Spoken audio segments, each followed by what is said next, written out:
네, 저는 행정학부 2020-00557 김영석이라고 합니다. 저는 수도권 신도시와 수도권 과밀화의 관계를 파악하고자 보고서를 준비하게 되었습니다. 일단 결론부터 말씀드리자면은 이 둘의 관계는 파악하지 못했습니다만 일단 내용에 맞춰서 발표를 하도록 하겠습니다. 목차를 보게 되면 첫 번째로 수도권 과밀화의 현황을 볼 수가 있는데, 이를 통해 수도권 과밀화의 문제점을 부각하고자 하였습니다. 첫 번째로 비수도권과 수도권의 인구 현황을 비교함으로써 수도권의 그러한 인구의 비정상적인 집중을 확인하실 수가 있고, 두 번째로 지방 소멸 위험에 대한 재고를 통해서 수도권 과밀화의 위험성을 파악할 수가 있습니다.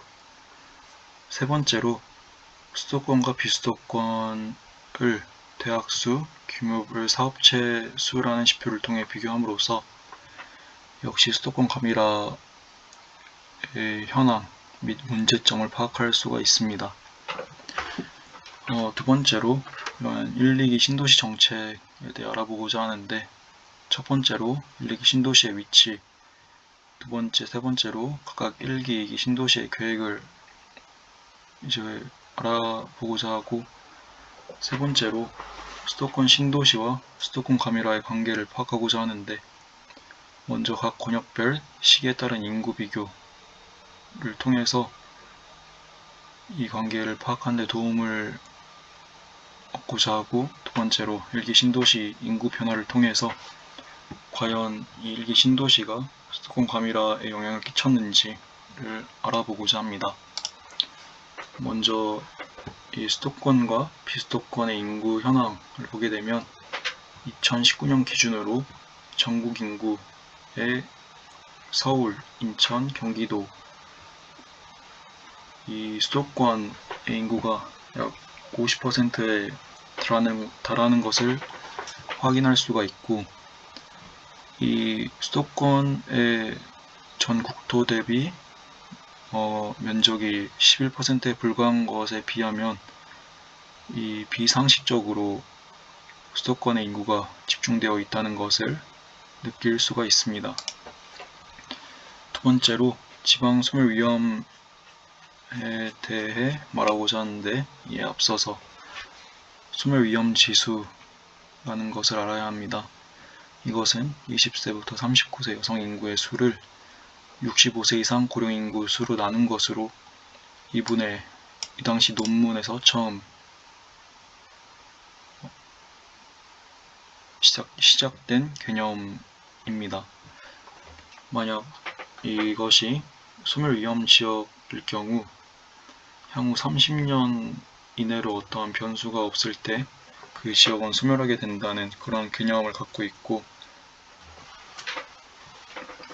이것을 보게 되면은 이 수도권은 대부분 녹색, 초록색 등 소멸 위험 지역이 아닌 반면에 이 전라남도에 같은 경우에는 0.47의 지수로 전국의 가장 낮은 수준을 기록하고 있고, 여기 부산이나 대구 같은 경우에도 대도시임에도 불구하고 비수도권이기 때문에 소멸주의 단계에 진입한 상태입니다. 세 번째로 수도권과 비수도권 비교 지표로 대학수, 이러한 사업체 수를 선택하였는데, 이러한 학교나 직장이 주거 지역을 선택하는 것에 있어서 가장 중요한 지표라고 생각을 하여서 두 가지를 선택하였고, 보시게 되면 4년제 사립대학 같은 경우 이 수도권의 전체 약 3분의 1 정도가 집중되어 있는 것을 확인할 수 있고, 현재 국공립이나 사립전문대학, 국공립전문대학 같은 경우에는 나름 이 비수도권과 수도권의 비율을 맞춰서 균형 있게 입지해 있는 것을 확인할 수가 있습니다. 이제 종사자 300명 이상의 사업체 수를 보게 되면은 역시 수도권 세 지역을 합친 것이 비수도권을 가뿐히 뛰어넘는 것을 볼 수가 있고, 이것도 역시 마찬가지로 비슷한 양상을 띠고 있습니다. 이제 1000명 이상 사업체 수 같은 경우에는 이제 대규모 사업체라고 하는데, 이것은 서울특별시 하나만으로도 비수도권을 압도하는 그러한 모습을 보여주고 있습니다. 이를 통해서 수도권과 비수도권 사이에 상당한 경제적인 지역 불균형이 존재한다는 것을 확인할 수가 있습니다. 이제 두 번째 챕터로 넘어가서 1기 신도시 정책에서 위치를 보게 되면은 1기는 서울과 가까운 지역으로 채택이 되었는데 분당, 평촌, 삼본, 중동, 일산 5가지 지역이 채택이 되었고, 2기 신도시로는 나름 서울에서도 먼 지역을 확인할 수가 있습니다. 이 외에도 밑에 아산, 대전 같은 비수도권 지역이 2개 포함되어 있는 것을 확인할 수가 있습니다. 두 번째로 1기 신도시 계획을 보게 되면은 목표 수용 인구가 약 100만 명으로 추정이 된 상태였었고, 이미 96년 12월 31일 전후로 모두 준공이 된 상태입니다. 이제 도시별 기능 및 성격을 보게 되면은 각각 이러한 각각의 특색을 갖고 있는 것을 볼 수 있는데, 이렇듯 이러한 신도시들은 단순히 서울의 침상도시가 아닌 각각의 자축성을 띤 도시인 것을 확인할 수가 있습니다. 이제 세 번째로 이 신도시 계획을 보게 되면 이러한 수용 인구를 볼 수가 있고, 지금 현재 개발 중인 것을 확인할 수가 있습니다. 내용을 보게 되면은 주택 수요 대체와 기능 분담, 역시 주택 수요 대체와 성장 거점 기능 분담, 첨단 행정 기능, 주거 공급 거점 기능 분담, 자족 기능, 이러한 내용 확인할 수가 있는데, 역시 1기와 마찬가지로 자족성을 갖는 그러한 도시를 지향하는 것을 확인할 수가 있습니다. 세 번째로 넘어가서 각 권역별 인구 비교. 이제 1995년은 1개 신도시가 준공 직전이거나 준공된 상태의 시점인 것이고, 2005년은 그 이후로 약 10년이 지난 시점인데, 이것이 각각 좋은 비교 지표가 될 것 같아서 선택을 하게 되었고, 보시게 되면은 전국에 증가한 인구보다도 경기도에 유입된 인구가 훨씬 많은 것을 확인할 수가 있습니다. 서울특별시 인구가 소폭 감소하였고,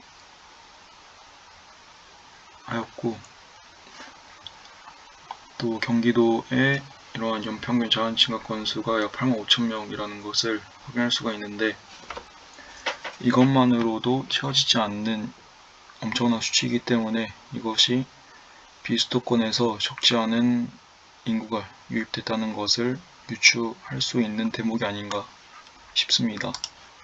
두 번째로 1기 신도시 인구 변화를 보게 되면은 약 22만 명이 10년 동안 유입된 것을 확인할 수가 있는데, 이 정도 수치로는 비수도권의 인구가 신도시로 유입됐다는 명확한 증거서는 좀 빈약한 내용이기 때문에 이 수도권 신도시와 수도권 과밀화랑 관계를 규정하기 어려운 내용이었다고 생각을 합니다.